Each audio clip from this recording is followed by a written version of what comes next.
Assalamualaikum Mbak Fadil. Waalaikumsalam Mbak Atuya. Bagaimana kabarnya Mbak Fadil hari ini? Alhamdulillah sehat walafiat seperti yang Mbak Tia lihat hari ini.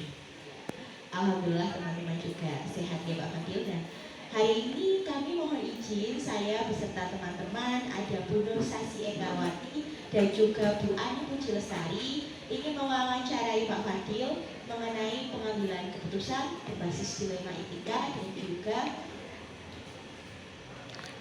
rujukan moral. Langsung kita mulai saja ya Mbak Fadil. Siap. Ya, untuk yang pertama Pak, selama ini bagaimana Anda mengidentifikasi kasus-kasus yang merupakan dilema etika atau rujukan moral? Oh iya. Ini memang kasus paling berat itu kalau kita sudah dihadapkan pada dilema etika dan rujukan moral. Karena di sana kita harus berbicara dari hati nurani, tapi kita melihat regulasi seperti itu. Selama ini hampir semua yang saya terapkan kita masih contoh ke hati nurani Mbak. Jadi kadang kita masih menguatkan hati nurani kita, sehingga kadang ada permasalahan di SD kita pandang sudut pandangnya pasti regulasi akan kita nomor 2 kan, seperti itu Mbak. Baik Pak Fadil, saya ingin bertanya, bagaimana Pak Fadil menjalankan pengambilan keputusan di sekolah selama ini, terutama untuk kasus-kasus di mana ada dua kepentingan yang sama-sama benar atau sama-sama mengandung nilai kebajikan? Untuk itu saya sering mengalami, misalnya kalau saya kan kebetulan aktif di kurikulum ya, jadi saya sering mendapatkan tugas kadang dari kurikulum, dari kabupaten, bahkan juga dari kementerian juga pernah.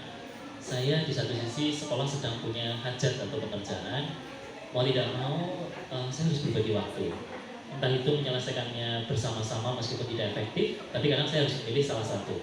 Jadi kalau saya melihat itu kita mengambil sisi urgensi, karena itu kepentingan tidak hanya pribadi juga, tapi juga ada kepentingan yang lebih luas. Sehingga saat saya dihadapkan pada dua pilihan, pasti saya akan mengambil pilihan yang paling menganut hajat hidup orang banyak, itu yang saya utamakan. Kira-kira seperti itu saya. Pak, tadi saya juga akan menyambung teman-teman yang bertanya juga. Kira-kira Pak Fadil itu yang seperti apa, seperti apa yang biasa Pak Fadil lakukan? Oh iya. Jadi kalau kita dihadapkan pada permasalahan, itu kalau saya sendiri ya, baik itu yang di etika maupun moral gitu ya. Jadi kita harus melihat sisi lebih dalam masalah. Fakta-fakta kita kumpulkan dulu terkait dengan masalah. Biasanya saya kumpulkan dulu fakta-faktanya, karena itu akan bisa menjadi bahan untuk saya mengambil sebuah langkah penyelesaian. Ya seperti itu. Jadi setelah fakta-fakta kita kumpulkan, membandingkan antara sisi urgensi satu dengan yang lain, nilai kebenaran yang lebih berpihak kepada orang banyak dan keberpihakan kepada diri sendiri atau hanya lingkungan setempat. Maka itu yang akan saya pilih itu pasti nanti dari semua yang dikumpulkan fakta-fakta itu nanti akan kita korelasikan dengan dampak ke depan. Dampak ke depannya apa? Kalau dampak ke depannya kalau kira-kira kita akan menemukan dampak yang lebih luas, nah berarti itu biasanya saya akan memprioritaskan untuk mengambil keputusan ke sisi daripada permasalahan yang memang harus segera saya selesaikan. Jadi kan seperti itu Mbak Ani.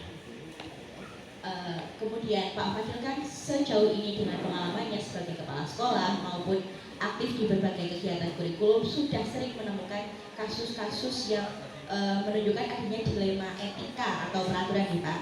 Nah, kira-kira hal apa yang menurut Bapak itu paling efektif untuk mengambil keputusan dalam permasalahan yang mengandung dilema etika? Oh iya, contohnya ini Mbak, contohnya kemarin. Contohnya itu kemarin saat kita sedang akreditasi.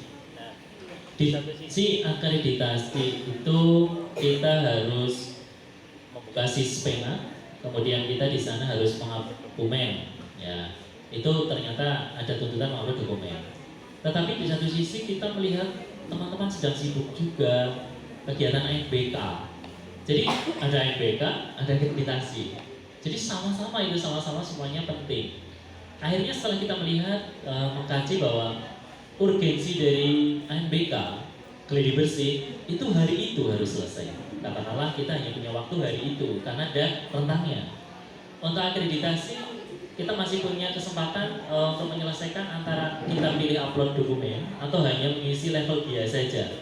Tetapi setelah kita pertimbangkan, mengkaji dari regulasi, fakta-fakta yang diharapkan oleh BNSM, akhirnya kita putuskan bahwa kita fokus ke ANBK-nya. Karena kita semua guru-guru harus menemani anak-anak yang masih tahap belajar. Sehingga kita yang untuk ANBK-nya mau nggak mau kita harus nomor 2-kan akreditasinya, kita harus nomor 2-kan dan kita selesaikan sebatas kemampuan. Jadi kita tidak bisa memaksakan. Kita hanya mengisi level dia saja dan terpaksa kita belum menyelesaikan sampai udah dokumen. Seperti itu Mbak Tia kira-kira. Selama Pak Fadil dalam mengambil keputusan, mungkin kan ada kendala-kendala. Nah, selama ini kira-kira tantangan-tantangan apa saja yang Pak Fadil hadapi? Jadi kalau kita tadi berbicara memutuskan antara saya harus utama akreditasi atau ANBK tadi, itu ada pertentangan juga. Kenapa? Karena ada opsi dari pengawas mengharuskan kita mengambil dokumen seperti itu. Otomatis kita harus melihat permasalahan ini sebagai bentuk kebijakan. Kita harus melaksanakan kebijakan, yaitu akreditasi. Harus diupload dokumennya dan level dia diisi. Tetapi kita melakukan pendekatan, kita tidak bisa serta-merta harus melaksanakan itu, karena itu sudah menjadi dilema bagi kita. Di waktu yang sama kita harus menyelesaikan bersih ANBK, tapi kita harus menyelesaikan pengisian Sispena. Maka saya bertanggung jawab sebagai kepala sekolah, penyelenggaraan ANBK-nya lancar, selesai. Kemudian permasalahan tadi yang terkait dengan kita harus upload terkait dengan kebijakan yang diberikan oleh pengawas, saya yang pribadi memberikan pengertian kepada pengawas bahwa akreditasi itu ternyata kita masih diberikan peluang kalau kita hanya mengupload atau mengedit level kinerja dia saja. Jadi kita tidak harus mengupload. Seperti itu Mbak Enggar kira-kira. Nah, dari tadi yang pendekatan Pak Fadil sudah lakukan itu, kira-kira Pak Fadil itu mempunyai jadwal tertentu apa tidak untuk menyelesaikan kasus-kasus dilema etika yang ada? Kemudian apakah langsung diselesaikan atau memang ada jadwal tertentu?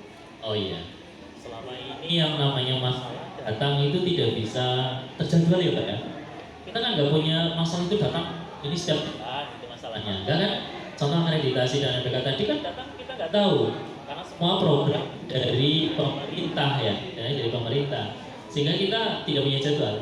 Kalau prinsip saya, selama kita diberikan permasalahan yang melibatkan dilema etika tadi, maka mau tidak mau harus eksekusi saat itu juga. Kita membutuhkan power, membutuhkan apa istilahnya kekuatan untuk menghasilkan keputusan. Yang jelas keputusan itu harus berpihak kepada masyarakat yang lebih luas. Ini seperti itu Mbak Ani. Jadi tidak ada jadwal khusus harus kita punya waktu untuk menyelesaikan itu kalau berkait dengan tadi ya dilema etika itu ya tadi. Karena semuanya benar gitu, tidak ada masalah gitu seperti itu.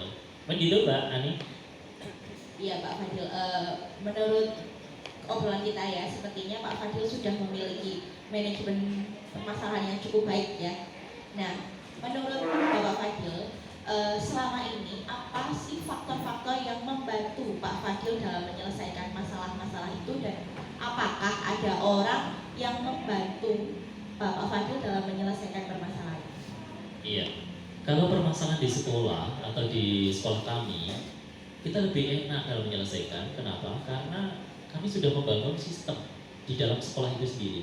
Yaitu apa? Sistem keluargaan, sistem komunikasi yang terbuka, itu yang memudahkan kita. Kalau ada sesuatu yang menimbulkan permasalahan, kita akan mudah. Langsung kita satu persatu, kita tadi ajak ngobrol dan sebagainya, pertimbangan diambil secara bersama, mufakat, tentu akan mengarah pada tujuan bersama yang lebih bermanfaat. Jadi yang kita bangun adalah sistem komunikasi, sistem kekeluargaan di dalam sekolah itu, sehingga memudahkan saat kita punya permasalahan, kita mengambil jalan penyelesaiannya adalah penyelesaian berdasarkan daripada kepentingan yang lebih luas. Jadi nggak ada egosentris di sana. Kepalanya juga kita nggak boleh merasa ini yang paling penting, tidak. Tapi kita selalu terbuka, musyawarah, kemudian kita menentukan mana sih yang kita akan selesaikan atau yang kita utamakan terkait dengan waktu sama. Kita harus mengambil keputusan untuk menyelesaikan satu kegiatan. Nah kita harus seperti itu. Jadi tetap kita mengutamakan kepentingan yang lebih luas dan berdasarkan hasil musyawarah bersama. Begitu Mbak Tia kira-kira. Baik Pak Fadil, setelah kita berbincang-bincang tentang pengalaman mengambil keputusan, kira-kira pembelajaran apa yang bisa Pak ternyata ya sebagai kepala sekolah kita itu tidak boleh memandang satu masalah, artinya satu apa namanya tadi beberapa kegiatan yang harus hadir dalam satu waktu itu kita tidak boleh berpikir bahwa kita harus menyelesaikan secara bersama-sama atau kita memprioritaskan semuanya. Ternyata tidak bisa, karena tetap waktu yang akan berbicara dan kita harus membuat keputusan yang tepat. Jadi keputusan yang tepat tadi bukan semata-mata keputusan saya pribadi, Pak Ega, tapi itu adalah hasil keputusan yang sudah kita bahas dan kita diskusikan dengan teman-teman di sekolah, sehingga nanti keputusan itu tidak akan menjadi fokus permasalahan ke depan yang hanya disalahkan oleh satu orang atau kepada satu orang. Jadi kiranya besok misalnya di akreditasi yang tadi kita akan mengambil keputusan untuk MPK, tidak ada istilahnya nanti pengawasnya marah-marah terus gurunya itu kepala sekolah itu enggak. Jadi oh iya Bu, kemarin misalnya pengawas melakukan klarifikasi, kita menyelesaikan itu memang secara musyawarah karena kita menganggap itu masalah bersama gitu. Sehingga ya bagi kami kepala sekolah memang paling penting adalah kita menjalin komunikasi yang baik, transparan, ya, menjalin komunikasi yang baik, terbuka, hati ke hati. Maka itu memudahkan kita apabila kita harus menyelesaikan dilema etika seperti tadi ya, yang katakanlah kita dihadapkan pada posisi di mana harus memutuskan meskipun sama-sama benar, ya seperti itu ya. Jadi kita tetap memfokuskan pada titik prioritas di mana yang lebih urgent. Seperti itu baik dari kita. Baiklah Pak Fadil, terima kasih atas waktunya, atas sharingnya ilmu tentang pengambilan keputusan ya. Kami bertiga mengucapkan banyak terima kasih sekali. Kira-kira sudah cukup ya? Kita akhiri sekali lagi kami ucapkan banyak terima kasih pada Sama-sama Mbak Ani, Mbak Tia dan Mbak Enggar. Terima kasih juga saya diberikan kesempatan ya, jadi untuk berdiskusi. Semoga apa yang saya sampaikan tadi ya bisa menjadi pengalaman adik-adik besok kalau menjadi kepala sekolah ya, seperti itu. Terima kasih Pak Fadil. Assalamualaikum warahmatullahi wabarakatuh. Waalaikumsalam warahmatullahi wabarakatuh.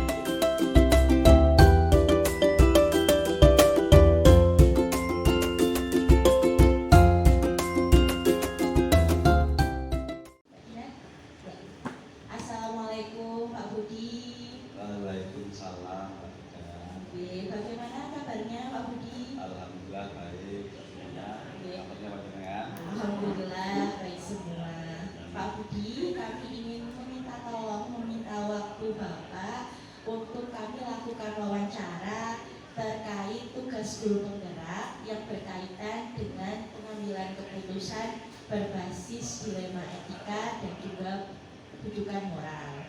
Di sini kami ada berempat. Yang pertama saya Rufaidah Aristia Hoirunisa, kemudian ada Mbak Ani Puji Lestari, ada Bu Nur Sasi Enggarwati, dan juga ada Bu Dina Sisi Mara Ramadan.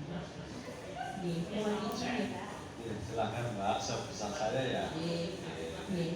Bapak, selama ini Bapak mungkin sudah berpengalaman dalam menghadapi berbagai permasalahan yang menunjukkan adanya dilema etika atau rujukan moral.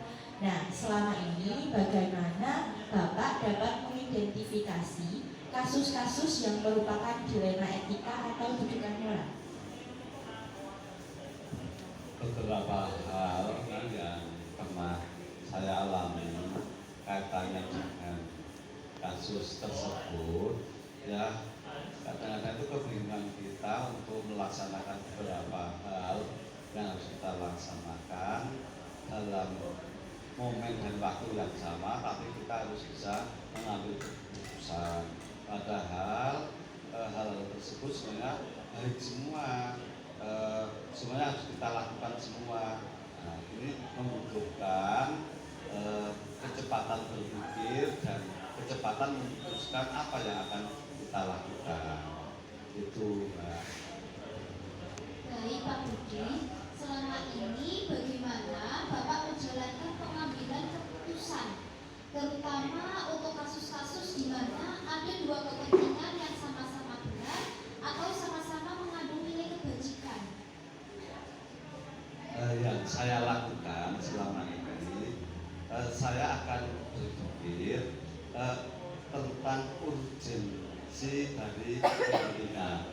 Ketika kepentingannya itu lebih besar juga lebih penting dan kaitannya juga dengan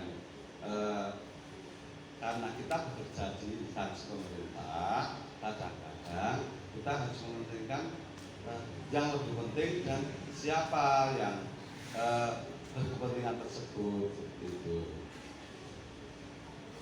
Nah, menurut Pak Budi, kira-kira prosedur apa atau langkah-langkah apa yang biasa Pak Budi lakukan? Terima kasih ya. Yang saya lakukan contohnya ini ya. Hari ini kita itu ada 3 kegiatan yang waktunya sama, semuanya mulai jam 8. Nah, yang satu adalah serah terima jabatan kepala sekolah di sebuah satuan pendidikan di wilayah kami.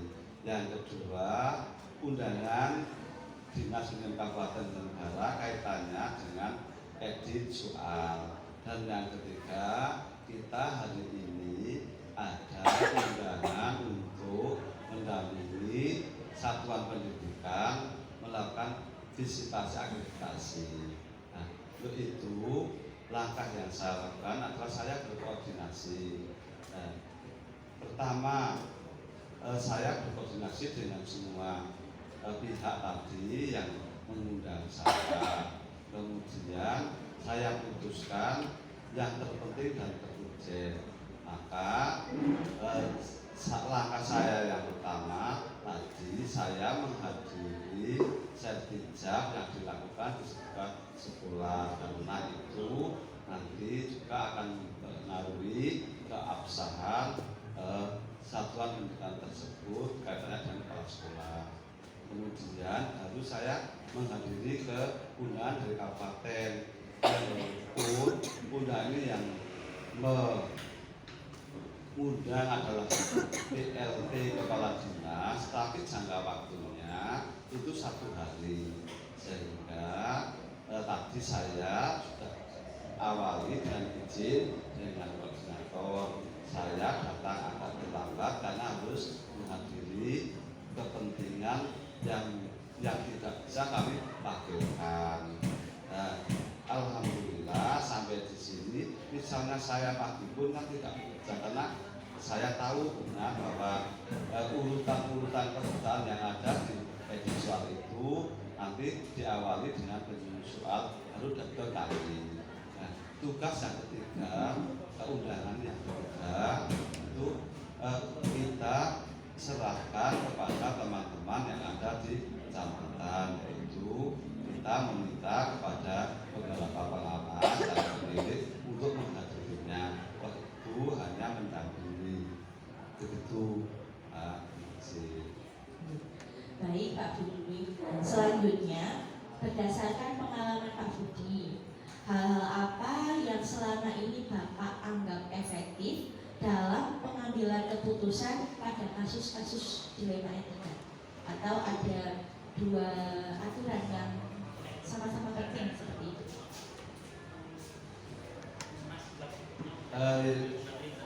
Yang saya anggap baik untuk saya bisa memutuskan itu yang pertama ada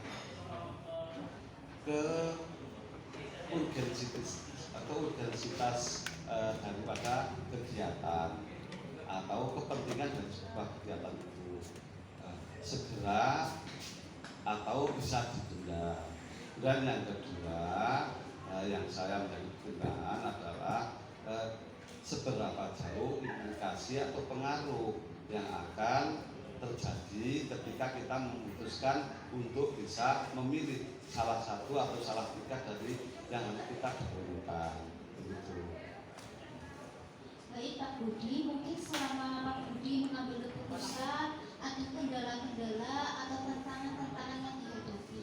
Kira-kira tantangan-tantangan apa saja yang dihadapi Pak Budi selama ini? Terima kasih.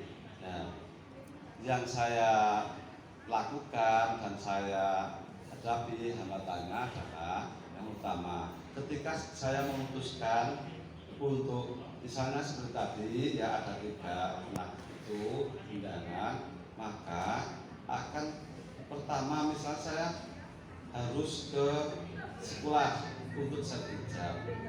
Di sana apakah memang benar jam 8 sudah siap? Artinya itu tentang kesiapan dari sumber daya yang ada. Kemudian kendala yang misal saya menunda acara yang ada di edit soal, saya pasti akan paling tidak istilahnya itu dibatin atau di ya di yang tidak berkenan ya. Mengapa harus terlambat padahal mungkin acara ini juga sangat penting. Nah, kemudian misalnya saya harus menunda atau tidak menghadiri acara yang ketiga, pasti beliau Ibu Kepala PK tadi akan menganggap saya tidak konsekuen selaku koordinator di wilayah itu tidak mementingkan dia. Mungkin dia akan menganggap bahwa saya istilahnya itu tidak menganggap penting acaranya dia. Ini yang perlu nanti saya jelaskan mungkin ketika kita ketemu.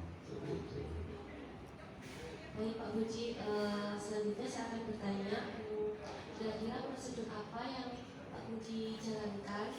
Apakah Pak Puji itu mempunyai jadwal tersendiri untuk menyelesaikan dilematika tersebut? Apakah langsung diselesaikan dalam waktu itu atau punya jadwal tersendiri? Terima kasih.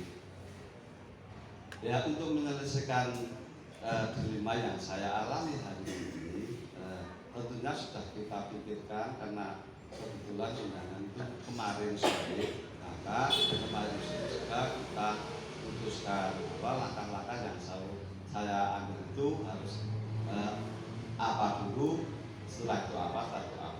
Tapi paling tidak tadi saya kembali ke awal bahwa urgensi dan juga kepentingan untuk yang lebih banyak itu yang akan saya dahulukan itu.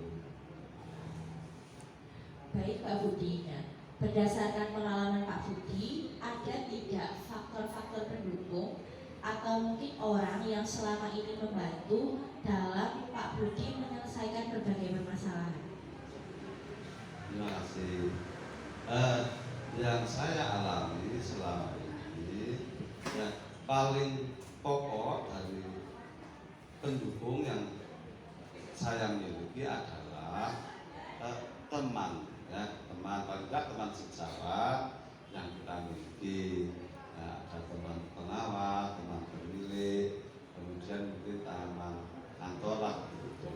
Kemudian juga yang mendukung saya untuk bisa memutuskan sesuatu yang harus saya dahulukan, walaupun itu semua kepentingan yang baik dan benar, tetapi saya berpikir berdasarkan pengalaman yang sudah saya alami selama ini. Baik Pak Budi, selama kita berbincang-bincang tadi terkait dengan pengalaman Pak Budi dalam mengambil keputusan, kira-kira pembelajaran apa yang bisa Pak Budi ambil atau petik dalam mengambil keputusan?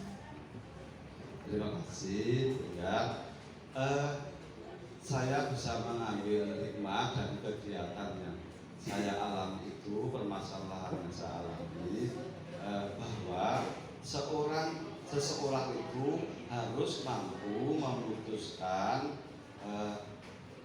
hal-hal yang penting dan urgen walaupun itu kadang-kadang bertentangan atau mengalahkan satu dengan yang lain.